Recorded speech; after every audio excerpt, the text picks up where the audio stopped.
네, 안녕하십니까. 강지연입니다.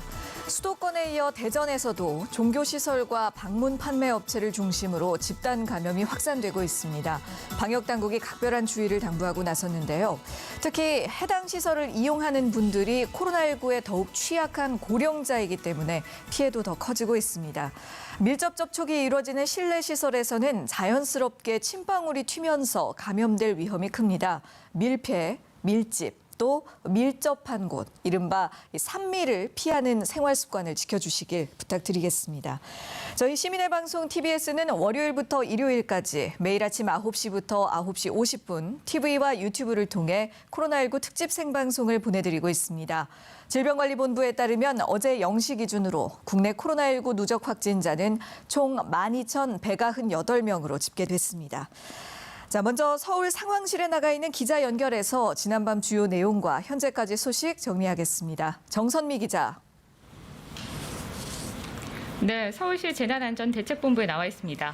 네, 전국 현황부터 살펴보겠는데요. 신규 확진자 수가 조금 감소하나 했는데 나흘 만에 다시 40명대로 늘었습니다.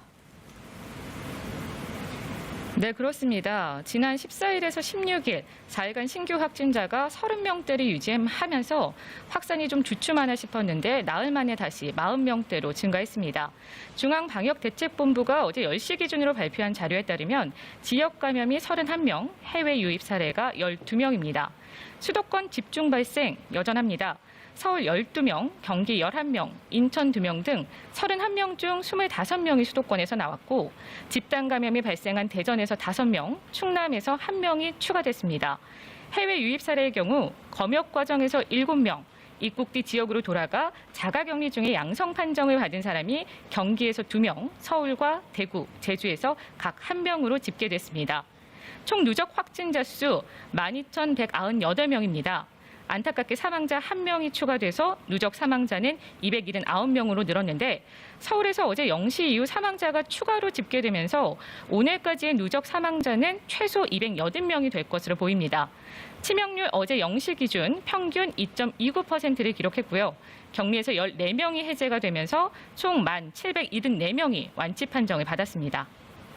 최근 추이를 보면 수도권에서 또 고령자들을 중심으로 감염이 확산되고 있는데요. 조금 전에 짚어주신 대로 서울에서 사망자가 2명이나 발생했다고요? 네, 어제 0시 기준으로 1명, 0시 이후 추가로 자치구에서 발표된 1명, 모두 2명입니다. 서울시는 어제 정례 브리핑을 통해서 서대문구에 거주한 87세 남성의 사망 소식을 알렸습니다. 이 환자는 기저질환이 있던 것으로 조사가 됐는데 지난 5일 폐렴 증상으로 세브란스 병원에 입원해서 치료를 받아오다가 16일 오전에 안타깝게 숨을 거뒀습니다. 한편 도봉구에서 요양시설을 이용하던 확진자 82세 남성의 사망 소식을 전했는데 이 환자 성심 데이케어 센터의 첫 확진자였습니다. 지난 11일 확진 판정을 받고 서울 양천구 선안병원에서 치료를 받다 숨졌습니다. 서울 지역의 사망자는 2명이 추가가 되면서 누적 사망자 6명으로 늘었습니다. 확진자 수도 함께 급증했습니다. 어제 0시 이후로 21명이 추가가 되면서 최소 1,660여 명의 확진자가 발생이 됐습니다. 감염 경로별로 분석을 해보면 도봉구 요양시설에서 11명이 추가가 되면서 총 31명, 리치웨이발 집단 감염이 1명 추가돼서 96명, 수도권 개척교회 관련이 2명 늘어서 36명이었습니다. 다른 지역 확진자를 접촉한 1명과 해외 접촉 관련 1명, 그리고 감염 경로가 아직 파악되지 않은 5명도 추가로 집계됐습니다. 그렇군요. 특히 사망자가 발생한 도봉구 상황이 심상치가 않은데요. 요양시설인 성심 데이케어 센터 관련 확진자라고 하면 전부 고령층 아닙니까? 네, 이렇게 집단으로 확진자가 나온 건 도봉구에서 요양시설 이용자 전원을 다시 재검사한 결과가 어제 나왔기 때문인데요. 도봉구는 확진자 중에서 음성에서 양성으로 판정이 바뀌는 사례가 나오자 16일 이용자 23명 전원을 재검사를 했고요. 그중에 8명이 양성 판정을 받은 겁니다. 거기에 이전 확진을 받은 환자의 가족 중 3명이 자가격리 중에 증상이 나타나서 검사를 받았더니 양성이어서 총 11명이 하루 만에 늘었습니다. 확진 판정을 받은 요양원 이용자 8명은 모두 60대 이상 고령이고 90대 여성도 포함이 됐습니다. 하지만 방역당국은 아직 중증 이상의 환자는 없는 것 같다고 파악됐다고 전했습니다. 도봉구는 무증상으로 판정이 된 이용자 15명의 가족과 음성 판정 직원을 받은 21명의 검사를 어제 추가로 진행을 했고요. 결과가 오늘 중에 나올 예정입니다. 그래요. 이렇게 최근에 고령층의 집단 감염도 문제입니다만 또 연쇄 감염도 큰 문제가 되고 있습니다. 성심 데이케어 센터에 4차 감염으로 추정되는 확진자가 나왔다고요? 네, 수원에서 나왔습니다. 수원시는 어제 오후 관내 85번 확진자의 발생 소식을 알렸는데요. 팔달구에 거주하는 80대 여성입니다. 이 환자는 수원시 83번 확진자, 80대 남성 환자의 가족인데 이 80대 남성 환자가 수원 장안구 거주하는 70대 여성 환자의 접촉자입니다. 장안구의 이 70대 여성은 서울 강북구 환자의 접촉자였고요. 그런데 이 서울 강북구 확진자가 70대 여성인데 도봉구 성심 데이케어 센터 관련 확진자입니다.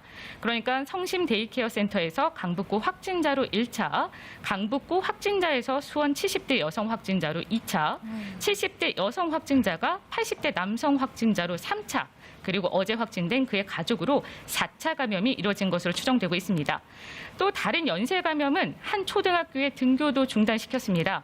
도봉구 방학초등학교 급식실 근무자 1명이 어제 양성 판정을 받았는데요. 26일까지 이 학교는 학생들 등교를 전면 중단하고 원격 수업 진행하기로 했습니다. 이 급식실 종사자 가족이 성심 데이케어 센터 확진자의 밀접 접촉자였습니다. 다행히 함께 검사를 받은 학교 조리 종사원과 영양교사 등은 모두 음성 판정을 받았습니다. 네. 이렇게 서울시 곳곳에서 산발적으로 확진자들이 발생하고 있는데 다른 자치구들 상황은 어떻습니까? 네, 먼저 영등포구에서 3명입니다. 신길 1동에 사는 30대 여성, 도림동에 사는 40대 여성, 신길 3동에 사는 20대 남성이 신규 확진됐습니다. 30대 여성 확진자의 회사가 여의도입니다. 역학조사 결과 15일까지 여의도 나이스그룹에서 근무를 한 것으로 밝혀져서 확진자와 함께 일했던 400여 명의 직원들이 검사를 진행을 했고요. 나이스그룹은 건물을 폐쇄하고 입주사원 전원을 귀가 조치했습니다. 이틀간 전 직원을 재택근무로 전환할 예정이라고 밝혔습니다. 20대 남성 확진자도 확진 판정을 받기 전 16일까지 도림동 소재 회사에서 근무를 한 것으로 밝혀져서 보건당국이 역학조사를 진행하고 있고 40대 여성은 가족 감염 사례로 6월 1일부터 자가격리 중이었던 것으로 밝혀졌습니다. 또 강남구에서는 전날에 이어서 역삼동의 한식 뷔페 사랑의 도시락에서 확진자가 발생했습니다. 이 사랑의 도시락은 리치웨이박 집단 감염이 발생한 명성 하우징 직원들이 이용하던 식당인데요. 16일 이 식당의 운영자가 양성 판정을 받은 데 이어서 17일 직원인 60대 여성이 확진됐습니다. 강서구에서는 방화 1동에 거주하는 70대 남성, 80대 남성이 확진이 됐는데 80대 남성은 부평 성진교회 관련 확진자와 접촉해서 지난 3일부터 자가격리 중이었던 것으로 조사됐습니다. 지금까지 서울시 재난안전대책본부에서 전해드렸습니다. 네, 정선미 기자 수고하셨습니다. 이어서 코로나19에 대해 좀 더 자세하게 이야기 나눠볼 텐데요. TBS 보도본부의 지혜롬 기자와 함께하겠습니다. 어서 오십시오. 안녕하세요. 자, 최근에 수도권에서 산발적인 감염 사례가 꾸준히 이어지고 있습니다. 먼저 현재 상황부터 정리해 주실까요? 네, 경기도 부천에서는 한 어린이집에서 이틀 새 코로나19 확진자가 3명 발생했습니다. 이 최초 확진자는 어린이집 원장인데 이달 초 서울 은평구에 사는 어머니를 만나 감염됐습니다. 이 어린이집 원장은 증상을 보인 뒤에도 일주일간 출근을 했고요. 또 교사와 원생 90여 명과 접촉했습니다. 이 검사 결과 어린이집에 다니는 아동들은 모두 음성이 나왔지만 어린이집 원감과 교사 1명은 양성 판정을 받았습니다. 해당 원감의 초등학교 1학년생인 딸도 확진 판정을 받았는데요. 이 딸이 다니는 인천 숭의초등학교는 등교가 중지됐고요. 운동장에 워크스루 선별 진료소를 설치해서 이 교직원과 학생 400여 명을 검사했습니다. 서울 도봉구 요양시설 등 대규모 집단 감염과 산발적인 이 감염 사례도 계속되고 있습니다. 방역당국은 경기도 광주에 이어 모레부터는 안산에서도 생활치료센터를 추가 운영할 계획입니다. 네. 이렇게 집단 발병이 계속되면서 신규 확진자 수가 나흘 만에 다시 40명대로 올라섰는데요. 또 서울에서는 시청역에서 근무하는 안전관리 요원도 확진 판정을 받았죠. 네, 서울 지하철 2호선 이 시청역에서 근무하는 안전관리 요원 3명이 코로나19 확진 판정을 받았습니다. 이들은 모두 노인 남성인데요. 이 내부 공사가 진행 중인 2호선 시청역에서 승객들이 위험 지역으로 들어가지 못하도록 하는 일을 해왔습니다. 아직 감염 경로는 파악되지 않았고 서울교통공사는 현장을 방역 소독했습니다. 네. 수도권에서 이렇게 감염 사례가 계속해서 늘어나고 있는 양상인데 지금 병상은 충분한 상황인가요? 현재 수도권에서 격리 환자만 900명이 넘는 상황입니다. 현재까지는 환자를 치료할 병상은 충분한 것으로 알려졌습니다. 김강립 중앙재난안전대책본부 1총괄 조정관은 지난 15일 기준으로 최근 30일간 수도권에서 격리 중인 환자는 906명이고 이 가운데 상태가 위중한 환자는 21명이라고 밝혔습니다. 김 총괄 조정관은 현재 사용 가능한 중환자 치료 병상은 47개로 지금 상황에 대응할 수는 있지만 이 60세 이상 고령층 비중이 높아서 전국 단위의 중환자 치료 병상 활용도 고려하고 있다고 설명했습니다. 그러면서 현재까지 수도권 병상 확보와 치료에 어려움이 있지는 않다면서 경증 환자 치료 병상도 수용 여력은 충분한 상태라고 말했습니다. 네, 다행히도 아직까지는 그 수도권의 병상 여력은 충분한 상황이다라는 그렇습니다. 말씀이신 것이죠. 자, 그런가 하면 또 대전에서도 집단 감염이 발생했거든요. 대전 상황은 또 어떻습니까? 네, 수도권에 이어 대전에서도 N차 감염 우려가 굉장히 커지고 있는 상황입니다. 네. 이 방역 당국의 긴장감도 덩달아 커지고 있는데요. 이 대전에서는 사흘 만에 신규 확진자가 13명이 나오는 등 감염이 번지고 있습니다. 이 가운데 10명은 지난 10일 다단계 업체 설명회에 방문했다가 확진 판정을 받은 60대 여성의 접촉자로 알려졌습니다. 지난달부터 시작된 수도권 집단 감염 사태 이후 다른 지역에서 이 같은 집단 발생이 나온 건 사실상 처음인데요. 네. 보건당국은 방문 판매 업체의 경우 홍보관을 이용한 집단 교육이 잦아 감염병에 취약하다면서 관련 시설에 방문하지 말아달라고 거듭 당부했습니다. 김강립 총괄 조정관의 말 들어보겠습니다. 정부는 다단계 판매와 방문 판매에 대한 방역 수칙을 마련해서 지난 6월 8일 배포하였고 불법 방문 판매 활동을 현장 점검하고 있습니다. 6월 16일까지 총 8,006개 업체를 점검해서 미신고 영업 등 27건의 위반 사례에 대해서 시정 권고와 수사 의뢰를 한 바 있습니다. 공정거래위원회는 6월 말까지 불법 방문 판매 업체 신고센터를 운영하고 지속적으로 현장 점검을 강화해 나갈 계획입니다.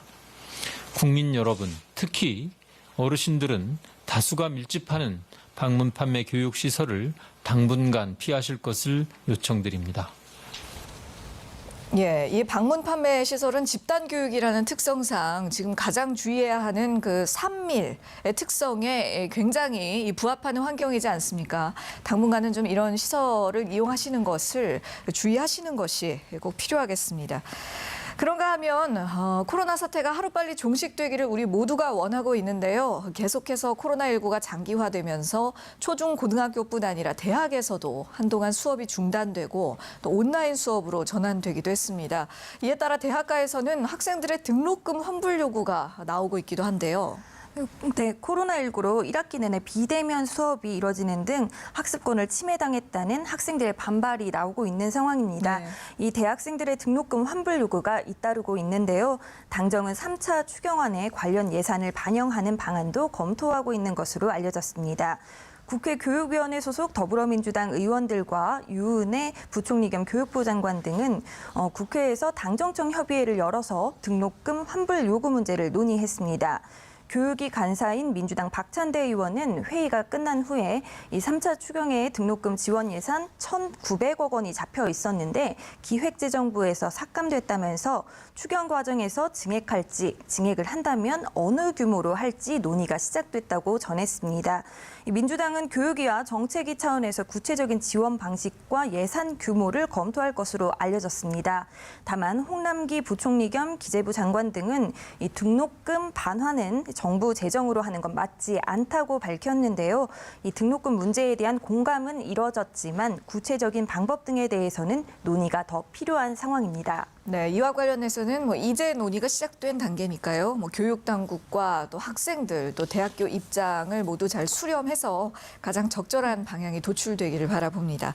계속해서 마스크 얘기를 좀 해볼까요? 오늘부터 개인당 살 수 있는 공적 마스크 수량이 10장으로 늘어나게 되죠. 네, 기존에 3장이었는데요. 이제 10장으로 늘어나게 됩니다. 네. 일주일에 살 수 있는 공적 마스크의 수량이 3배 넘게 늘어난 건데요. 수급이 안정화되면서 민간 유통도 확대됩니다. 또 K방역 제품을 해외에 판매할 수 있도록 수출 허용 비율도 3배로 늘어나게 됩니다. 반면 수술용 마스크와 비말 차단용 마스크는 국내에 우선 공급하기 위해 수출이 금지됩니다. 얇고 통기성이 좋아서 여름철 수요가 크게 늘어났기 때문인데요. 정부는 특히 일반인을 위해 만든 침방울 차단용 마스크 공급을 늘릴 방침입니다. 이달 말까지 하루 100만 장 생산을 목표로 잡았습니다. 네. 특히 요즘 비말 차단용 마스크가 굉장히 인기가 높아서 좀 구하기가 어렵다고 하는데 이 부분의 생산량을 늘린다고 하는 것은 참 고무적인 소식입니다. 최근에 날씨가 많이 더워지면서 마스크 착용이 예전만큼 쉽지가 않습니다. 그러다 보니 또 무더위 속에서 방호복에다 마스크까지 착용을 하고 고생하고 있는 의료진들의 노고가 떠오르지 않을 수가 없는데요. 방호복과 마스크가 필요하지 않은 자동화 선별진료소가 도입됐다는 소식이네요. 네, 광주시 광산구에서 처음으로 도입이 됐습니다. 네. 광산구는 이 문진, 체온 측정, 검체, 운송 등 모든 과정에 자동화 설비를 적용한 선별 진료소를 운영 시작했습니다. 의료진 대기 장소와 검체 채취 공간에 공기 등이 섞이지 않도록 내부 공간을 분리했고요. 검사가 끝난 후 검체 채취 공간의 내부 소독도 자동으로 이루어집니다. 특히 의료진이 방호복과 마스크, 고글 등 이 보호 장비를 착용할 필요가 없고 냉난방기 사용이 자유로워서 업무 피로도도 크게 낮아질 것으로 기대하고 있습니다. 네, 이 더위 속에서 고생하고 있는 우리 그 의료진들의 노고를 조금이나마 덜어줄 수 있었으면 좋겠습니다. 그런가 하면 방역 당국은 코로나19의 장기적인 유행 가능성을 거론하면서 더욱더 경각심을 가져달라 이런 당부를 했네요. 네, 백신이나 치료제가 개발되기 전까지 장기간 유행할 것으로 전망했습니다. 예. 코로나19가 이 여름에도 전혀 약화되지 않고 오히려 세계 각국에서 재유행하고 있다는 건데요. 이 국민들의 생활 방역 수칙 준수를 거듭 당부했습니다. 정은경 본부장의 말 들어보겠습니다. 코로나19 유행은 밀폐, 밀집, 밀접된 시설에서는 모두 발생 가능합니다. 동호회 등 모임을 연기하고 또 유흥시설, 주점, 노래방, PC방 등의 방문을 자제해 주시고 일상에서의 손 씻기, 마스크 착용, 거리 두기 등을 실천해 주실 것을 요청을 드립니다. 종교시설의 경우는 밀집하여 대화, 찬송, 식사를 함께하는 등 비말로 인한 전파 우려가 높은 바 비말로 인한 전파가 우려되는 소모임은 취소 또는 연기해 주시고 되도록 비대면으로 전환해 주시기를 바랍니다. 네, 이런 위중한 상황일수록 또 저희 방송에서도 많은 전문가들이 공통적으로 하시는 말씀이 있어요. 기본으로 돌아가라. 예, 생활 속에서 기본적인 개인 위생 수칙을 지켜주시는 것은 물론이고요. 지금 정은경 본부장도 강조를 했던 그 3밀 장소를 피하는 것 꼭 잊지 말아주시기 바랍니다. 계속해서 해외 상황 좀 살펴보겠습니다. 저희가 이번 주에 계속해서 중국 상황을 좀 짚어드리고 있는데 중국의 상황이 다시 심각해지고 있는 것 같아요. 어떤가요? 네, 맞습니다. 중국 베이징에서 집단 감염으로 코로나19 확진자가 100명 넘게 나오면서 네. 베이징시가 이 코로나19 대응 수준을 상향했습니다. 베이징시는 대응 등급을 3등급에서 2등급으로 올렸는데요. 현재 확진자는 모두 농수산물 시장인 신파디 시장과 연관이 돼 있다면서 사람 간 감염과 물건을 통한 감염이 의심된다고 밝혔습니다. 베이징시는 시 출입 관리를 강화하고 또 여객 유입 인원에 대해 코로나19 검사를 실시하기로 했습니다. 또 고위험 지역의 주택단지는 봉쇄식 관리에 들어가고 전 학년의 등교를 중단했습니다. 예, 당분간 중국 상황도 또 함께 예의주시해 볼 필요가 있겠습니다. 그런가 하면 대표적인 스테로이드인 덱사메타손이 코로나19 치료에 효과가 있다는 해외 연구 결과가 보도됐는데요. 세계보건기구 WHO도 이 사실을 긍정적으로 평가했다면서요. 네, 과학적으로 이 획기적인 돌파구를 마련했다고 평가했습니다. 이 영국이 코로나19 중증 환자에게 스테로이드제인 덱사메타손을 사용해 이 33% 이상 생명을 구했다는 결과가 나온 건데요. 옥스퍼드대 연구팀이 임상시험을 주도한 결과 코로나19 중증 환자의 사망률이 이같이 크게 떨어진 것으로 나타났습니다. 영국 맷 행콕 보건장관은 덱사메타손이 저렴하고 집에서 보관이 가능하기 때문에 즉각적으로 사용해 생명을 구할 수 있다면서 이 코로나19 환자에게 즉각 처방하도록 할 것이라고 밝혔습니다. 네, 정말 반가운 소식이라고 할 수 있겠는데요. 의료계 반응은 어떻습니까? 네, 의료계에서는 기대와 함께 우려가 동시에 나오고 있는 상황입니다. 네. 국내 의료계에서는 연구 결과가 사실이라면 이 굉장히 의미가 있겠지만 스테로이드가 양날의 검이라는 사실을 잊어서는 안 된다고 밝혔습니다. 네네. 의료진들은 스테로이드가 환자의 염증이 급격하게 악화되는 것을 막을 수는 있겠지만 면역 기능을 떨어뜨리기도 한다면서 이 스테로이드를 코로나19의 주된 치료제로 보기는 어렵다고 설명했습니다.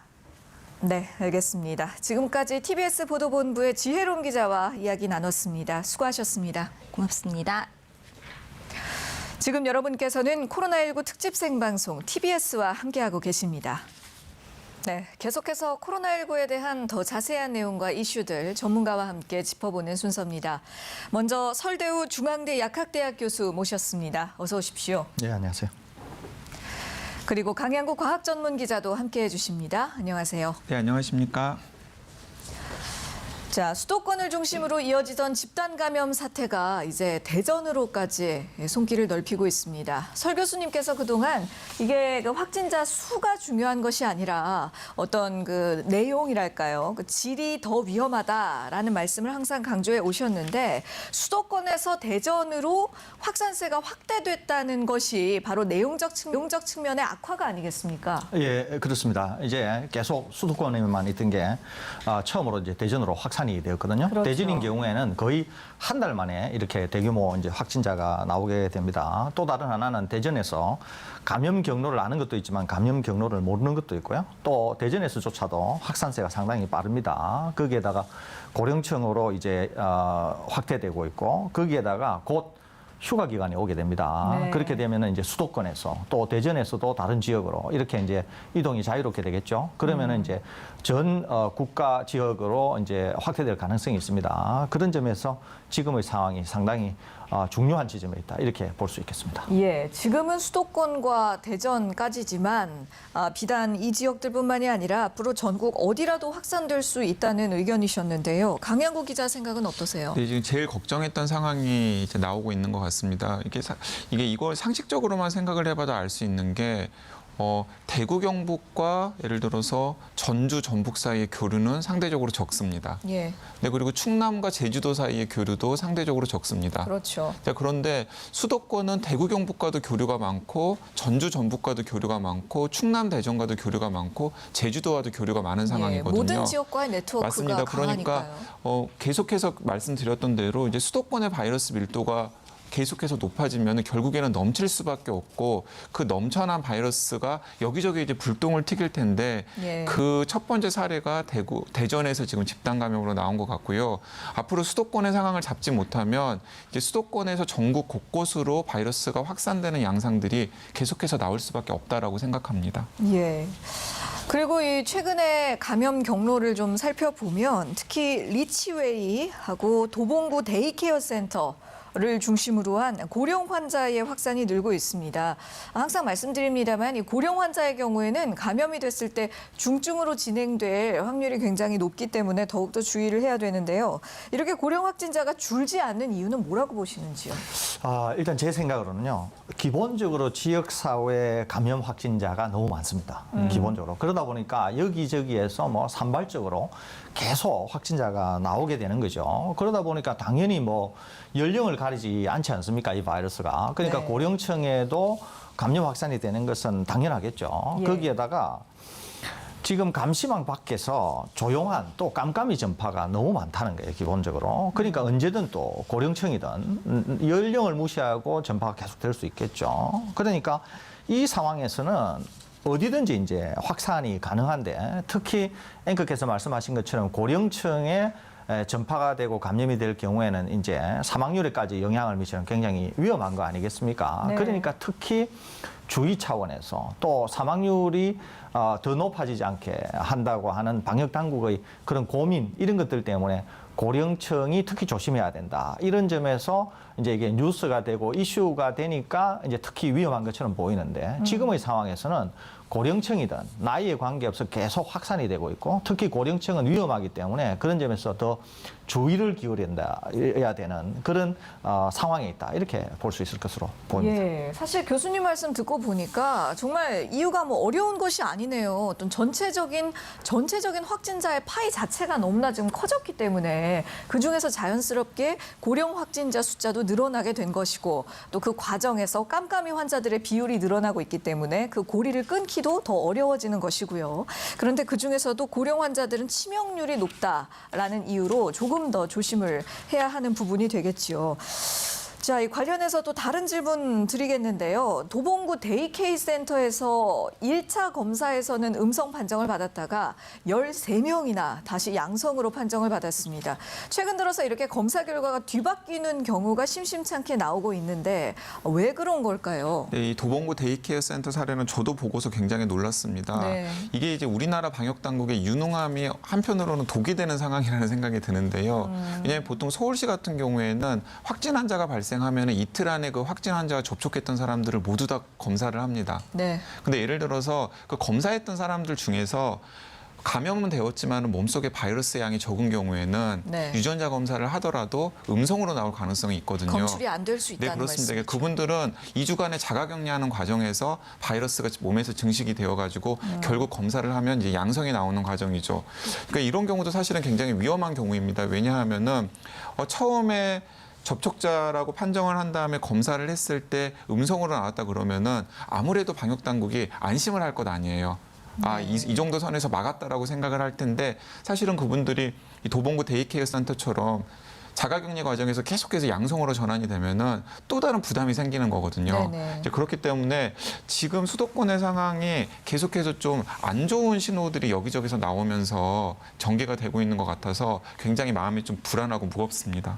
예, 같은 생각입니다. 또 그런가 하면 학생층에서의 확진자도 계속 발생을 하고 있는데요.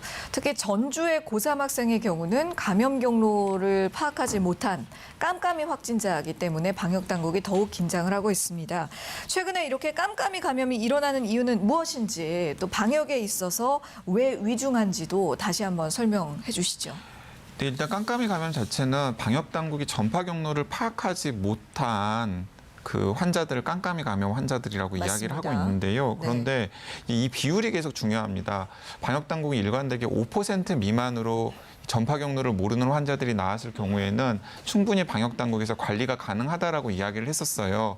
그런데 지금 한 50일 동안 점점 더 그 깜깜이 환자의 비율이 늘어나더니 이제 10%를 넘었습니다. 네. 이게 10%를 넘었다라는 건 제가 그 지난 화요일 날도 설명을 드렸습니다마는 이 지역사회 감염에서 굉장히 상징적인 숫자거든요. 그러니까 지역사회 감염에서 깜깜이 환자의 숫자가 10% 정도라면은 그 정도는 뭐 최선은 아니지만 어쨌든 간에 방역 당국이 용인 가능한 수준이다라고 역학 전문가들은 말씀을 하시더라고요. 네. 근데 10%를 넘어서면은 이제 걷잡을 수 없는 상황으로 지역사회 감염이 진행이 되고 있고, 그걸 방역 당국이 제대로 막지 못하고 있다라는 것이거든요. 확진자 10명 중에 1명은 감염 경로를 모르고 있다는 네, 말이잖아요. 그렇습니다. 근데 지금 이제 문제는 무엇이냐면 이제 두 가지 또 안 좋은 신호가 있는데, 아까 설 교수님과도 잠깐 말씀을 나눴었는데, 지금 방역 당국이 일을 안 하고 있는 게 아니에요. 그렇죠. 네, 지금 굉장히 방역 당국이 열심히 찾고 있음에도 불구하고 이 깜깜이 환자들의 수준이 계속해서 늘어나고 있다는 것도 문제고요.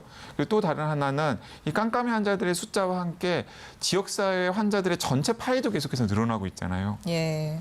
이 두 가지가 이제 겹쳐져 가지고 지금 이 상황에서 잡지 못한다면은 굉장히 심각한 상황으로 전개될 가능성이 있는데, 지난주에도 이런 비슷한 경고를 했었지 않습니까? 네. 그래서 빨리 선제적인 대응이 필요하다라고. 근데 또한 일주일 정도의 시간을 좀 허비하고 있는 셈이거든요. 네. 다음 주 이 시간에 또 상황이 또 어떻게 전개될지 굉장히 무섭습니다. 예.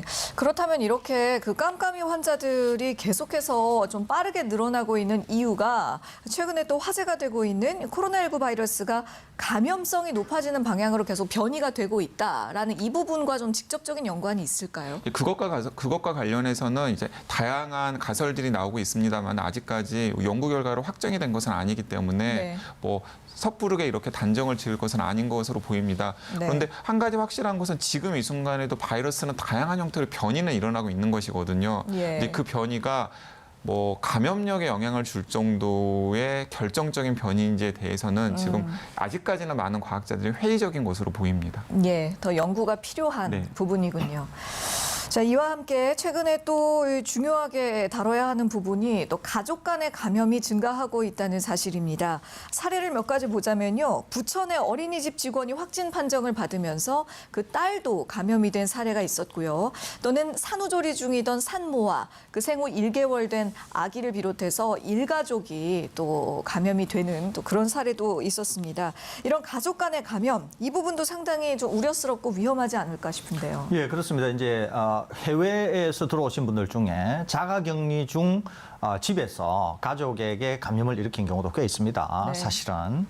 그런데 지금 이제 이렇게 지역사회 감염이 많은 상황에서는 가족 간 감염이 일어날 가능성이 상당히 높죠. 예. 거기에다가 감염 경로를 모르는 게 10%가 넘고 깜깜이 환자가 많기 때문에 누군가가 가족 중에 한 명이 어딘가에서 감염이 되어서 본인 자신이 증상을 드러내지 않으면은 깜깜이 상태로 가족과 같이 있을 수 있고 그렇게 되면 당연히 뭐 집에서 가족에게 밀접 접촉을 하는 가족에게 감염 확산을 일으킨다고 하는 것은 매우 자명한 일이거든요. 그렇기 때문에 지금 상황에서는 계속 깜깜이가 문제가 되고 있기 때문에 가족 네.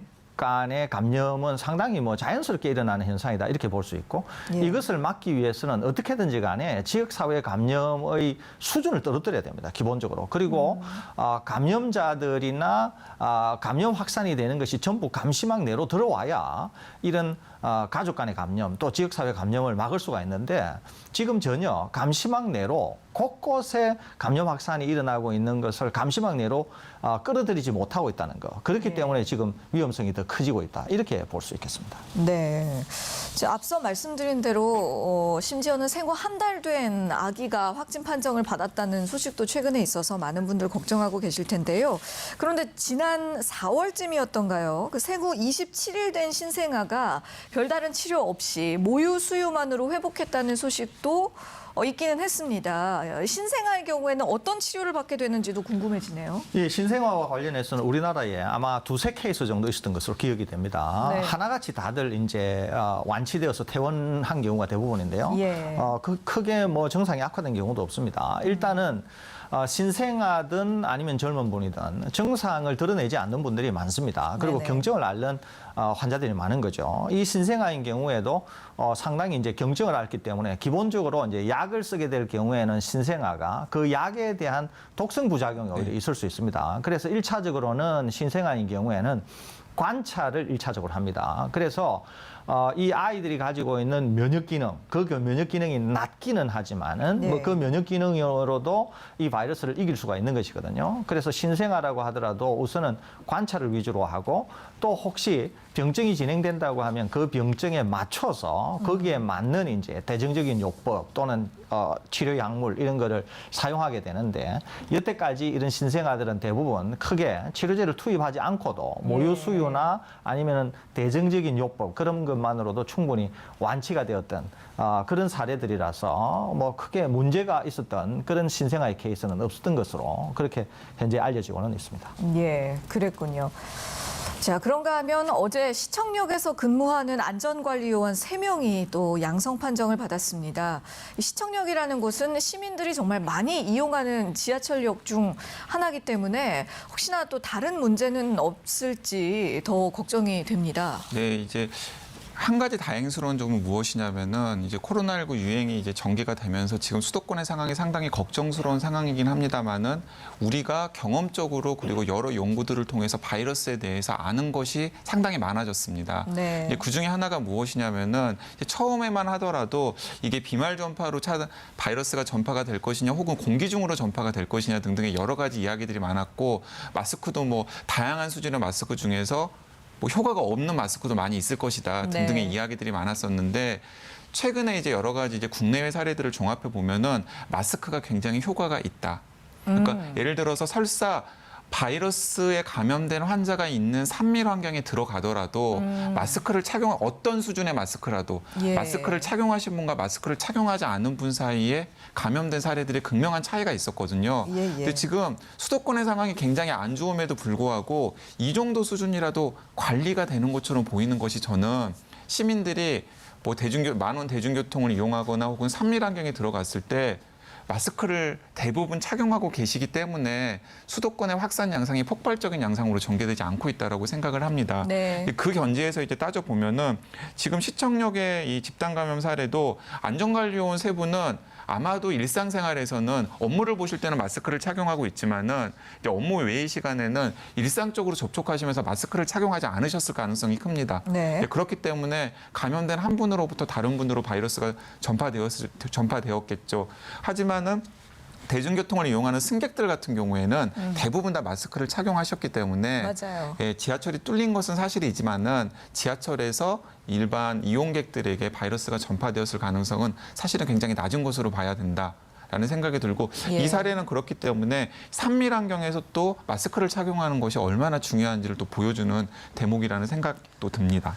예, 그래요. 그러니까 어떤 환경에서든 심지어 좀 전파에 있어서 그 취약한 산밀 환경에서조차도 단순히 마스크를 착용하는 것만으로도 감염 예방에 상당한 네, 도움이. 그렇습니다. 뭐 여러 가지 예. 사례들이 있는데 똑같은 클럽이라고 하더라도 마스크를 착용했던 경우와 착용하지 않았던 경우에 감염 양상이 굉장히 달랐던 것을 우리가 직접 확인을 했었기 때문에 네네. 일단은 일상생활 특히 산밀 환경에서의 마스크가 얼마나 중요한지를 좀 강조했으면 좋겠고요. 그래서 저는 이제 여름이니까 굉장히 덥잖아요. 그러니까 본인만의 생활 수칙 같은 게 있으면 좋겠어요. 사실 이런 경우가 많습니다. 야외에서는 오히려 마스크를 착용하고 다니시다가 실내로 들어가거나 밀폐된 환경으로 들어가셨을 때는 또 마스크를 또 벗는 경우가 종종 있거든요. 이게 사실 거꾸로잖아요. 네, 사실은 거꾸로 되어야 된다라는 거죠. 이제 밖에서는 사실은 조금 숨을 들이셔도 되고 오히려 밀폐된 환경으로 들어가셨을 때 마스크를 꼭 착용하셔야 된다는 거 강조하고 싶습니다. 예, 마스크 착용의 중요성 또 올바른 사용법 항상 숙지를 해 두셔야겠습니다. 그런데 사실은 또 이 마스크도 마스크입니다만 많은 분들이 지금 치료제와 백신을 많이 기다리고 계실 것입니다. 세계 각국에서 코로나19 치료제와 백신 개발에 노력을 기울이고 있는데요. 앞서서 TBS 지혜론 기자와도 간단히 짚어봤습니다만 영국에서 염증약인 덱사메타손을 코로나19 치료제로 긴급 승인했다는 소식이 들어왔습니다. 이 덱사메타손이라는 게 어떤 약이고 실제로 어떤 효과가 있는지 들어보고 싶은데요. 예, 이거는 이제 영국의 옥스퍼드 대학 연구팀이 이제 임상을 한 건데요. 네. 사실 상당히 많은 사람들에게 임상을 했습니다. 그러니까 바이러스에 감염된 환자 2,000명에게 이 덱사메타손을 투여를 합니다. 그리고 비교 대상은 투여하지 않은 4,000명과 비교를 하게 되는데요. 네. 중요한 것은 뭐냐면은 병증이 위중하면 위중할수록, 그러니까 생명이 위태로우면 위태로울수록 이 약이 효과가 좋은 거예요. 그래요. 렘데시비르 같은 경우에 제일 문제점은 뭐냐면은 치명률, 즉 사망률에 영향을 주지 않고 퇴원만 한 4일 빨리 하게 된다는 거거든요. 네. 그런데 이 덱사메타손은 굉장히 싼 약이고 굉장히 단기간에 쓰게 될 경우에는 상당히 안전한 약임에도 불구하고 중증의 환자, 중증이라고 하면 산소 마스크를 하고 있거나 아니면 에크모 같은 걸 하고 있어서 굉장히 위중한 환자, 이런 환자들에게 투여할 경우에는 최대 40%까지 사망률을 줄인다는 거죠. 더 쉽게 말씀드리면 투여 안 한 분들이 10명이 사망하게 될 경우에 이 약을 투여하게 되는 매우 위중한 환자는 4명은 목숨을 살린다는 거예요. 그렇기 때문에 이제 영국 정부 당국이 우리가 처음부터 이 약을 쓰게 알고 썼다고 하면은 5천 명 이상의 생명을 구했을 것이다. 이렇게 얘기를 하는 것이거든요. 네. 그러니까 이 결과가 왜 중요하냐면은 몇 가지가 있는데요. 첫째 하나는 현재까지 코로나19와 관련해서 사망률에 이렇게 심각하게 좋은 역할을 하는 약이 아직 없다는 겁니다. 그러니까 예. 이제 덱사메사존이 처음으로 그런 효과를 보였다는 것이고요. 두 번째는 덱사메사존이라고 하는 약이 굉장히 값이 쌉니다. 특허가 만료되고 그렇기 때문에 의료 인프라가 취약하고 환자가 굉장히 많은 그런 개발도상 국가들이나 이런 국가들에게 굉장히 희망을 줄 수 있다는 것이죠. 네. 그다음에 이제 세 번째는 많은 분들이 실제로 부작용을 염려하고 있지만은 예. 이 약이 부작용이 전혀 없는 건 아니지만 짧은 기간을 썼을 때는 부작용을 염려하지 않아도 될 정도로 안전한 약이라는 거예요. 굉장히 오랫동안 사용했다는 거예요. 그다음에 마지막으로는 지금 이 약은 특허가 만료되었기 때문에 어느 나라에서든지 쉽게 만들 수 있고 우리나라에서도 굉장히 지금 쉽게 구할 수 있는 약이기 때문에 언제든지 사용할 수 있다. 이런 점에서 굉장히 좋은 치료제다. 이렇게 볼 수 있는 것이거든요. 다만 네. 이 연구 결과가 완전히 정리가 되어서 논문으로 나온 게 아니기 때문에 실제로 이제 전문가로서는 네. 어떤 용량으로 어떤 식으로 실제 환자에게 또는 나이 연령대 그다음에 뭐 여러 가지 요인들에 대해서 실제 어떤 영향을 미쳤나 하는 것을 아직은 모르기 때문에 단지 연구자의 발표나 영국 정부 당국의 발표만 가지고 지금 이렇게 말씀을 드리고 있는데 그럼에도 불구하고 이런 발표가 사실이라고 하면 네. 지금 나와 있는 약으로서는 이 덱사메사존이 가장 코로나19를 치료할 수 있는 약으로 보이고 심지어 아주 특효인 전문 치료약이 나온다고 하더라도 심지어 이보다 더 좋을 수 있을까라고 하는 정도로 지금 결과는 상당히 고무적이다 이렇게 볼 수 있겠습니다. 예. 네, 그 설 교수님 의견에 전적으로 동감하면서요. 제가 네네. 한 가지 소식을 전해드리면은 제가 그래서 어제 국내에서 직접 중증 환자들을 진료하고 치료하고 있는 감염내과 의사 몇 분에게 이제 물어봤습니다. 예. 네, 이제 직접 취재를 해봤는데 대부분의 감염내과 선생님들이 이렇게 얘기를 하더라고요. 실제로 이 덱사메타존의 원래 성분이 스테로이드제를 써왔대요, 지금까지. 네. 하지만은 스테로이드제의 부작용이 있기 때문에 조심스럽게 써왔지 공격적으로는 사용을 하지 못했었다라고 합니다. 아하. 그런데 어쨌든 간에 스테로이드제를 썼더니 이렇게 중증 환자들의 사망률을 개선시키는 요인이 나타난 거잖아요. 예. 그래서 국내에서도 이 사망을 걱정해야 될 정도의 중증 환자들에게 이 덱타메타존 같은 스테로이드제를 좀 더 공격적으로 쓸 수 있는 근거가 마련되었다라는 점에서 굉장히 고무적인 연구 결과라고 생각한다라는 분들이 대부분이었고요. 예. 그리고 또 이제 이구동성으로 이야기하는 게 설 교수님께서 정확하게 지적하신 것처럼 구하기가 굉장히 쉬운 약이기 때문에 네네. 접근성 측면에서 굉장히 좋아서 약간 좋은 신호라고 생각한다라는 분들이 많았습니다. 예. 그래서 이게 이제 정식으로 논문으로 나오고 몇 가지 근거들이 더 보완이 되겠습니다만은 아마도 이 사망을 걱정해야 되는 중증 환자들에게 국내에서도 표준 치료법 중에 하나가 될 가능성이 굉장히 높아 보입니다. 예. 그렇다면 근간에 여기에서- 나온 소식 중에서 제일 좋은 소식 같습니다. 그러게요. 네. 참 반가운 소식이 아닐 수 없는데요. 여기서 그러면 한 가지 궁금한 점이 이 덱사메타손이 그동안의 다른 약들과 이게 효능면에서 다른 것이 어떤 그 스테로이드 성분이 중점적인 이유가 되는 것인가요? 그렇다면 그래서- 그 성분이 들어있는 다른 약들도 활용을 할 수 있는 것은 아니죠? 그렇습니다. 네. 이제 덱사메사존이라고 하는 게 소염, 그러니까 염증을 억제하는 작용이 있고요. 또 네. 하나는 면역을 억제하는 작용이 있습니다. 아주 중증인 환자는 바이러스 양이 너무 많아서 그 네. 많은 바이러스에 대해서 몸이 과다하게 면역 반응을 하게 되는데 이러면서 각종 조직 손상이 생기는 것이거든요.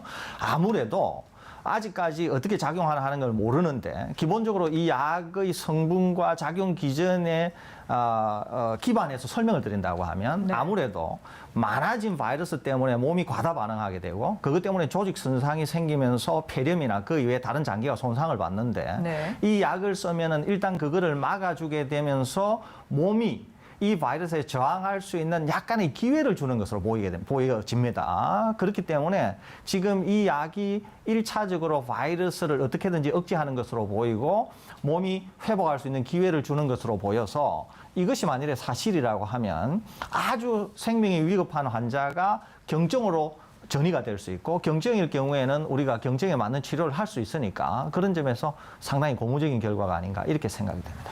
그렇습니다. 사실 지금까지 코로나19에 좀 효과가 있겠더라 하는 이야기가 나왔던 약물들은 좀 이런 표현을 쓰기에는 약간 조심스럽긴 합니다만 좀 희망고문적인 좀 그런 사례들이 많았었잖아요. 그런데 덱타메타손의 경우는 이 치명률에 어떤 직접 영향을 줄 수 있는 그런 효과가 입증이 되었다는 점에서 굉장히 의미 있는 발견이라고 보여지고요. 다만 이제 실질적인 어떤 경험적 사례가 좀 더 누적이 된다면 코로나19 치료에 좀 더 적극적으로 활용을 할 수 있을지 않을까 싶습니다. 자, 한편 어제 우리 그 질본 브리핑 내용을 보니까요. 정은경 본부장이 코로나19는 온도 변화에 관계없이 백신이나 치료제가 개발되기 전까지는 장기간 유행할 것으로 보인다. 라는 언급을 했어요. 날씨가 더워지면 바이러스가 주춤하지 않을까 하는 기대하시는 분들이 많이 계셨는데 조금은 이 실망스러운 이야기였습니다. 방역 당국이 이렇게 판단한 이유는 무엇일까요? 뭐 이제 구체적인 사례를 통해서 이렇게 판단을 한 것으로 보입니다. 사실은 많은 바이러스 전문가들이 날씨 요인과는 관계가 없을 것이다라고 생각을 해왔습니다. 네. 그런데 혹시나 하는 마음이 있었죠. 왜냐하면 2003년에 사스 코로나 바이러스 같은 경우에도 여름이 되면서 이제 급격하게 감염률이 떨어지더니 이제 세상에서 사라진 사례가 있었기 때문에 예. 이제 혹시 코로나19 바이러스도 그럴 가능성이 있지 않을까라고 생각을 했었는데 일단은 국제적으로 보면은 지금 온도가 높고 습한 지역에서 계속해서 대규모 양상으로 확산이 되고 있고요. 네. 이제 우리나라 같은 경우에도 여름에 오히려 바이러스 전파가 줄어들기는커녕 수도권에서 재확산 분위기가 보입니다. 그래서 이제 걱정이 되는 게 뭐냐면 봄에 잡았어야 되는데 기회를 놓쳐버린 거예요. 왜냐 여름이 되면 날씨가 더워지기 때문에 사람들이 또 다시 또 실내로 들어가거든요. 그래서 실내에서의 바이러스 전파가 훨씬 더 많아질 가능성이 크기 때문에 지금 몇 주간에 걸쳐가지고 이 바이러스 확산세를 좀 마무리하지 않으면은 상당히 문제가 될 수 있는 상황이 있지 않을까 생각합니다. 네, 잘 알겠습니다. 지금까지 설대우 중앙대학 학대학 교수 또 강양구 과학전문기자와 이야기 나눴습니다. 수고하셨습니다. 오늘 저희가 준비한 내용은 여기까지입니다. 고맙습니다.